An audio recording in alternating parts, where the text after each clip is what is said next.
Madalyn Murray O'Hare was America's best-known atheist, principally responsible for abolishing prayer in public schools. Madalyn, you either liked her or you hated her.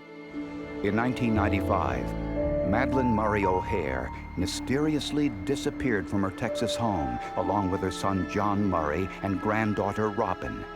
Over $600,000 of their organization's money disappeared along with them. What is it not to love about this story? It involves greed, it involves gold, it involves the most hated woman in America. This is a sexy story, and we should tell it. It was a local newspaper reporter playing forensic detective who helped solve the case.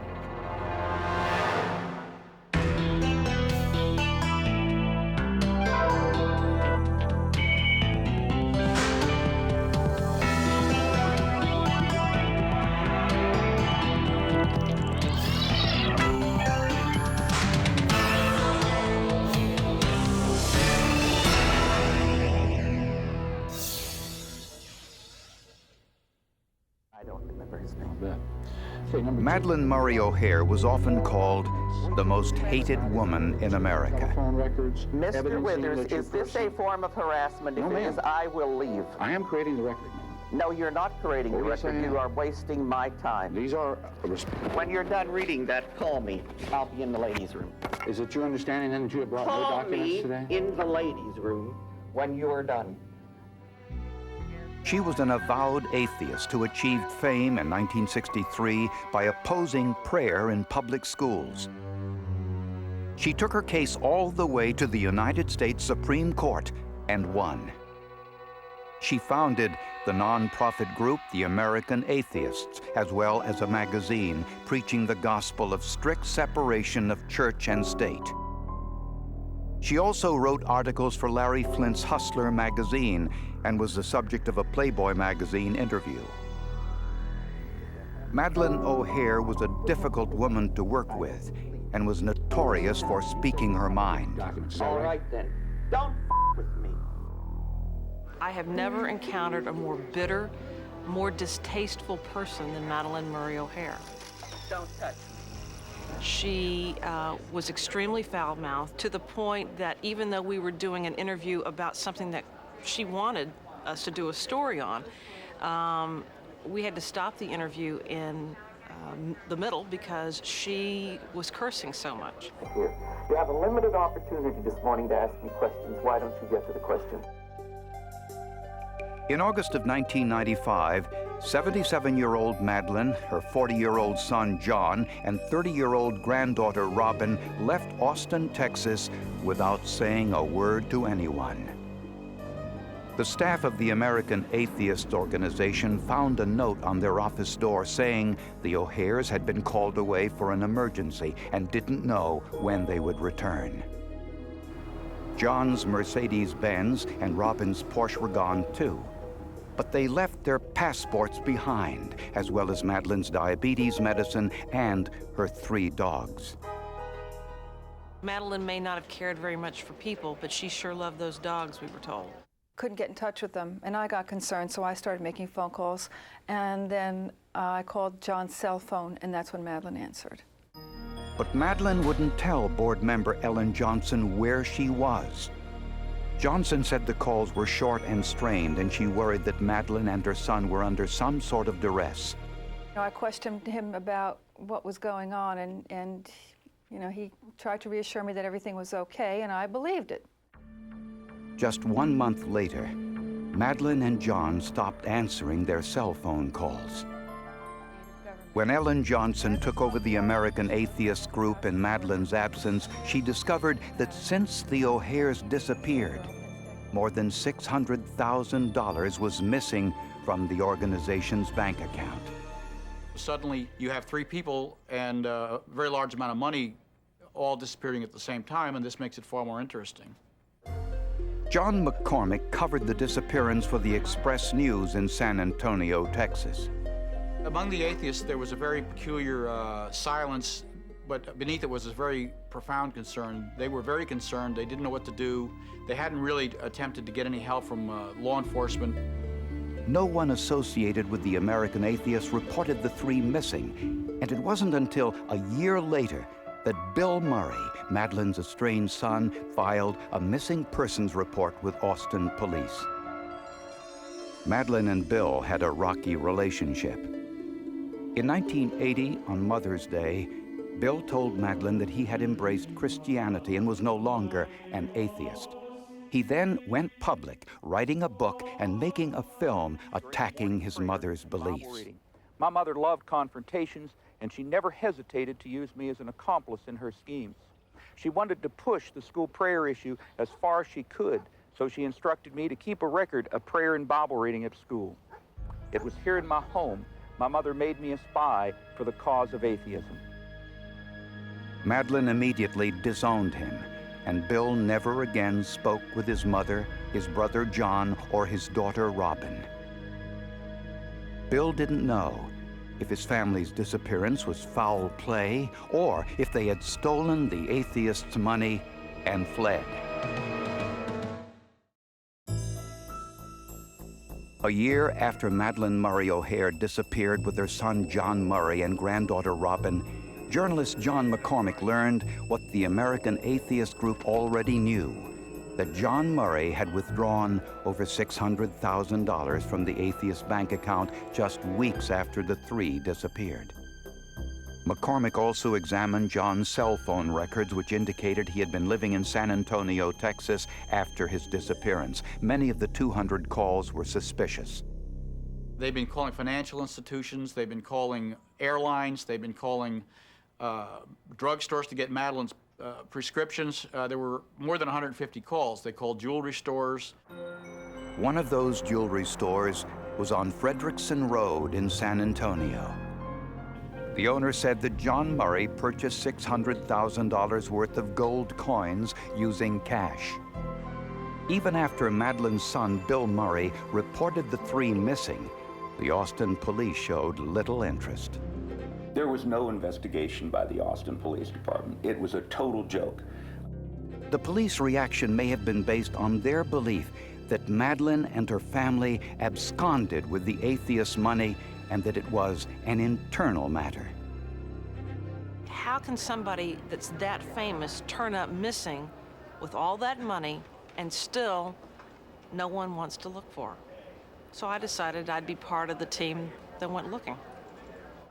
Television news reporter Valerie Williams discovered that John Murray sold his Mercedes-Benz for $15,000, well below the car's value, to this man, Mark Sparrow. John Murray? The seller identified himself as John Murray. Sure, no problem. Low miles. Yeah, it's 20,000, is that about right? Yeah. But when shown a picture of John Murray, Sparrow said it wasn't the man who sold him the car. He said his name was John Murray, and that's not the guy who sold me the car. Would you mind taking a look at these mugshots for me? After reviewing mugshot pictures, Mr. Sparrow identified the impersonator as another missing person, an ex-convict named Danny Fry. This was an interesting coincidence. Danny Fry's family told police that Danny had been working with another ex-convict, David Waters, who had once worked for Madalyn O'Hare and had a falling out. In 1993, Madalyn hired David Waters as her office manager. Within a few months, she fired him, maintaining he had stolen $50,000 from the atheist organization. Waters was charged with theft. He accepted a plea agreement and paid the money back, and in so doing, avoided jail time. But Madalyn was furious that authorities allowed Waters to go free. Using the power of the pen, Madalyn wrote an article in her magazine exposing Waters as a thief and implied Waters had homosexual relationships while serving an earlier prison sentence for assault. When Waters saw the article, friends say he vowed revenge. Journalist John McCormick called Waters and asked him if he had anything to do with Madalyn's disappearance. You're not, you got anything at all to do with this. I have nothing. I didn't believe a word he said, but he spoke as though, it was the truth. McCormick discovered that David Waters, Danny Fry, and another ex-convict, Gary Carr, were all working together in Austin, Texas around the time the O'Hares disappeared in August of 1995. And not long afterwards, a headless, handless male torso was discovered in a Dallas river. They'd spent 3 years trying to figure out who it was, but they had no fingerprints, no dental, and they had no missing persons records that matched this disappearance, so they were totally stumped. McCormick had a hunch that this body was somehow connected to the O'Hares' disappearance. Not long after the O'Hares disappeared, a male torso was found in a Dallas river. Without a head or hands, fingerprints and dental records couldn't be used for identification. Forensic anthropologists estimated the man to be between the ages of 35 and 45. He had a stocky build and a lot of chest hair. The description didn't fit Madalyn's son, John. But journalist John McCormick had a hunch.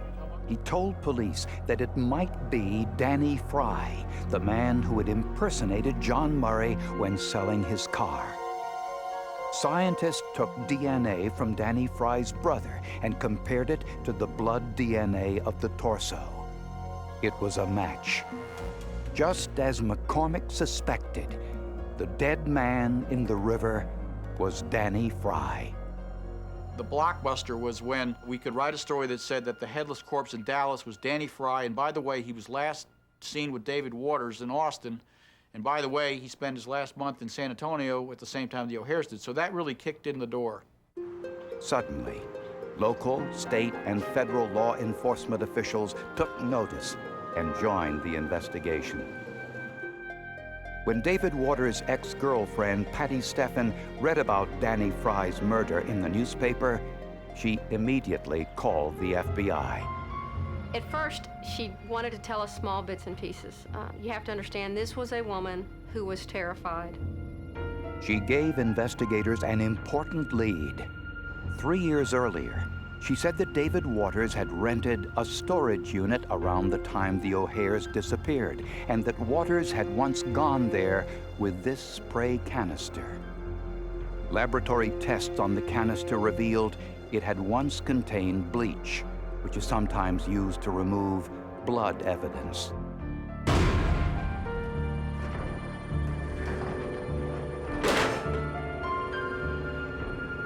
Armed with a search warrant, police found a tiny red stain beneath a piece of aluminum under the wall.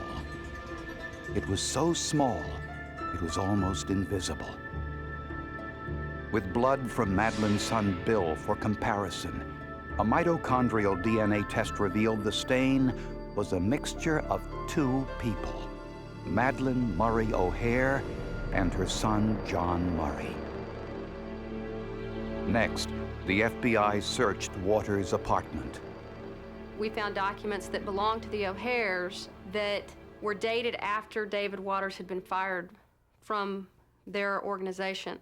Mr. Waters, himself a prior convicted felon who was not allowed to have guns or ammunition, was found to be in illegal possession of about 118 rounds of handgun ammunition of 3 different calibers. They even found books from the O'Hare Library and a bow saw. The FBI confronted David Waters with the forensic and physical evidence against him. It took quite a while, but eventually, 5.5 years after the O'Hares disappeared, Waters led investigators to a remote burial site at Camp Wood, Texas. Forensic anthropologist Dr. David Glassman was there. When we hit the first bone, it was kind of interesting in this case because the bone was very large, and it was the upper leg bone. The upper leg bone is the largest bone in our skeleton, but this one was particularly large. After 21 hours of excavation, 3 adult bodies were uncovered. In each case, the legs had been cut off, possibly to make it easier to transport the bodies. On one of the bodies, the hair was very well intact, a female skull, and the hair was braided down the back of the neck of the individual. There were some remnants of clothes that were found, but no clothes that were intact. There had been some effort to burn the remains, not to the point of cremation, but in order to destroy maybe the clothing or any other, DNA evidence that might be there. As the remains were unearthed, shining in the afternoon sun was the metal plate of an artificial hip. Medical records revealed that Madalyn O'Hare had undergone hip replacement surgery several years before her disappearance. The serial number of the hip in Madalyn's medical file matched the number on the hip in the grave. Forensic odontologist compared the O'Hare's dental records to the skulls in the grave and confirmed that these were the remains of Madalyn, her son John, and granddaughter Robin. For John Murray, when he was in the grave and uncovered, he did have a plastic bag over his skull. And when the plastic bag was removed, there were small fractures that occurred to the skull itself, indicating some blunt trauma had been done to him during the time of his death. The cause of death for Madalyn and Robin couldn't be determined by looking at the bones. But since their heads were covered in plastic, it was assumed they were asphyxiated. But investigators found something else: an extra head and 2 extra hands. The head showed a single gunshot wound at the base of the skull. Forensic scientists used a photo superimposition technique for identification. They suspected the skull was that of Danny Fry, the man whose torso was found in the Dalles River. Scientists took a photograph of Danny Fry, then photographed the skull at the same angle and size. The 2 photographs were superimposed to see if the facial features matched the skull. For example, the distance between the eyes and the shape of the nose, and the distance between the nose to the teeth, and the distance across the cheeks. And every area that I examined in the video superimposition matched up. The motive for the O'Hare's murder had been revenge. But why had Danny Fry been murdered? The forensic evidence found years after the O'Hare's disappearance tied David Waters and his 2 associates, Danny Fry and Gary Carr, to their murders. David Waters' girlfriend, Patty Steffens, told police that Waters kidnapped the O'Hares because of the unflattering and inflammatory article Madalyn had written about him. His girlfriend said he fantasized about torturing her, cutting off her toes. And so basically, I think this whole thing came down to not just money, but really ugly personal chemistry between 2 dysfunctional personalities. For David Waters, it was about revenge. He wanted the ultimate revenge on Madalyn O'Hare, and the money was just a byproduct. After kidnapping the O'Hares, Waters forced John Murray to withdraw $600,000 from the Atheist bank account and then took him to the jewelry store to exchange the $600,000 for gold coins. The O'Hares were most likely dead by the time Danny Fry impersonated John Murray to sell his car. But why was Danny Fry killed too? The answer was his drinking. We knew that Danny Fry drank, and loose lips sink ships. And by what David had told Bob Fry about his brother, and that was, your brother has a big mouth, could be the thing that caused his death. But David Waters made several crucial mistakes.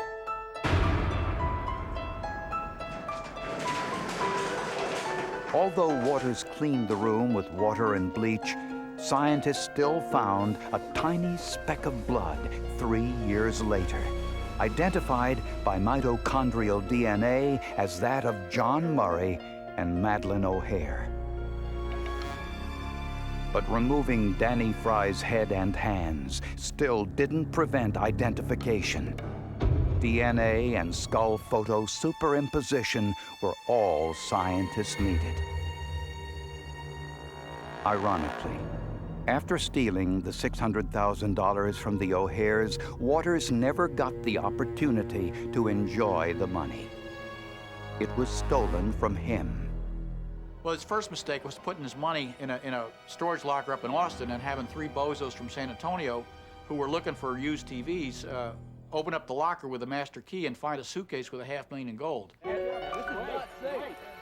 Stand back. For his role in this case, David Waters was sentenced to 80 years in prison.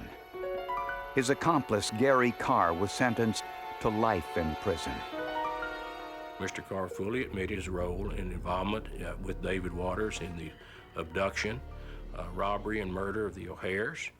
And he indicated that he had assisted in dismembering the bodies and putting the body parts in 55-gallon drums in a storage unit here in Austin.